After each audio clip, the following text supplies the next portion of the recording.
have two easy winners for the NFL Divisional Round, and I'm going to give them to you for free in this video. And over the last 2 months, guys, we've been dominant, but the last week have been horrendous, guys. Always transparent. The last week, I lost $23,000, and I got crushed with NFL. Now, this week, we bounced back. It doesn't stay the same. If anything, it always changes. And the previous week, we dominated, right? So the pattern continues, and this week, we're looking at big games. Now, before I start off with today's analysis, if you guys are growing, if you guys are learning, if you guys are expanding, please share the show. And I have a big ticket on the Bills right now, $5,000 to pay over $48,000. Here's the ticket, guys. And I also have this Monday to win the national championship, $1,000 to win $76,000. I say that because the Bills and Denver game is a game that I'm going to pass on because I do have emotions tied to it. I do believe the Bills can pick it up and win this game easily, but ultimately going to cover two games that are not the Bills-Broncos game. Now, one big news for you guys is my community, guys. My community is free for 7 days. You guys get to access it, see it, look at the classroom, look at my videos, learn my system. And if you guys want to continue on after 7 days, you guys can pay the fee. If not, you guys can leave it. I left the link below, guys. This will be a trial period that will not last long. Now, let's get to the money.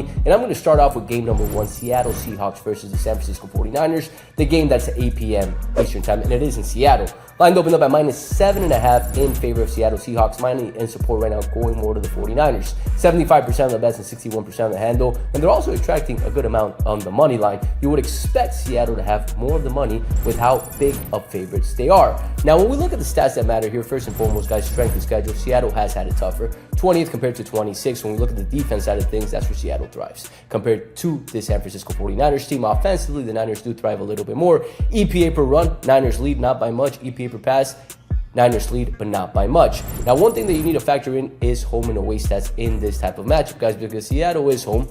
And remember what happened last game out. A very tight game, one of those games that was in the 49ers stadium. This is a different beast and a rematch, right? Now, we're going to look at the home and away splits right here. Yards per game, Niners do lead 343 compared to 331 in away versus home splits. Third down conversion in offense and red zone scoring percentage, another area where the Niners lead on the offensive side. Defensively, the Seattle Seahawks lead in the third down conversion and opposition red zone scoring percentage, and at home, the Niners do lead in the turnover category, guys. Now, let's transition on to the head-to-head here and look at the stats and look at the injury report first and foremost. When we look at the head-to-head, Seattle won the last game 13-3, a very close game. In that game, again, it was in San Francisco. Previous that season, in 2025, they played in Seattle, and San Francisco beat them 17-13. So ultimately, this is one of those games where the first game was close, Niners weren't as injured. The second game in the 49ers stadium, Seattle dominated. I like the Seattle Seahawks in the spot. I'd buy it down to 7 to keep it simple, and I like the spot. I do see them winning and dominating this game.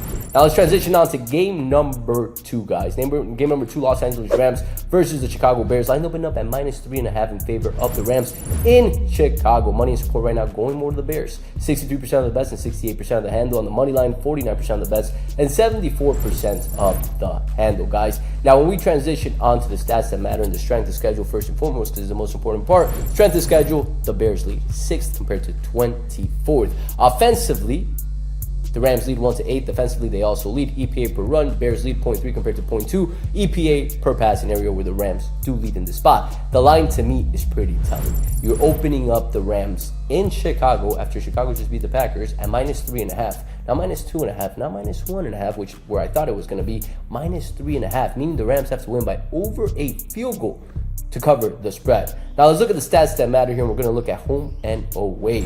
Yards per game, an area where the Rams lead. Third down conversion and red zone scoring percentage, the Bears do lead, and they dominate this category in the offensive side of things, and those are the only two for the ones that matter. Defensively, it's a split. Third down conversion, a lead for the Rams. Opposition red zone scoring, an area that the Chicago Bears lead, and also turnover margin, another area where the Chicago Bears leads. Now, when we look at the head-to-head, I'm going to pay attention to this really quick. Shouldn't be too much data here, but ultimately they played last game 2024. Chicago Bears won that game 24-18, guys.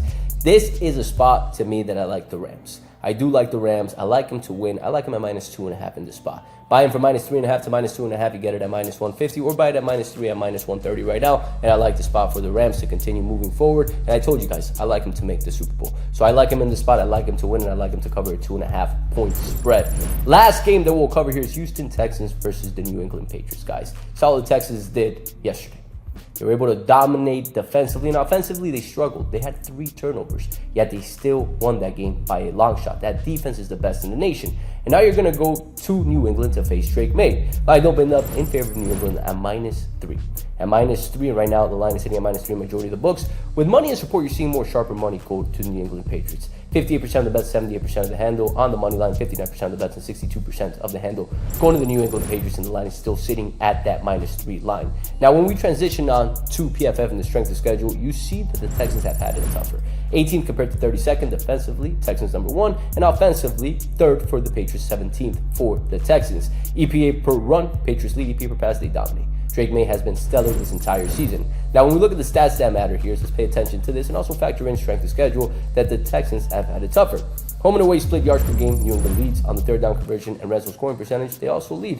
Defensively, though, what do we expect? What we're getting here. Texans leading in the categories that matter. 31.36% opposition 3rd down conversion compared to 36.13%, and the opposition red zone scoring percentage 53.85% compared to 72%. That's a very big gap, and they're also generating a lot more turnovers. Now, this game is being played in New England. You saw when New England was able to do the last matchup against the Chargers. They kept them at bay. The Chargers don't have a bad offense, and they have a really good defense, and they were able to still win 16-3 in this matchup.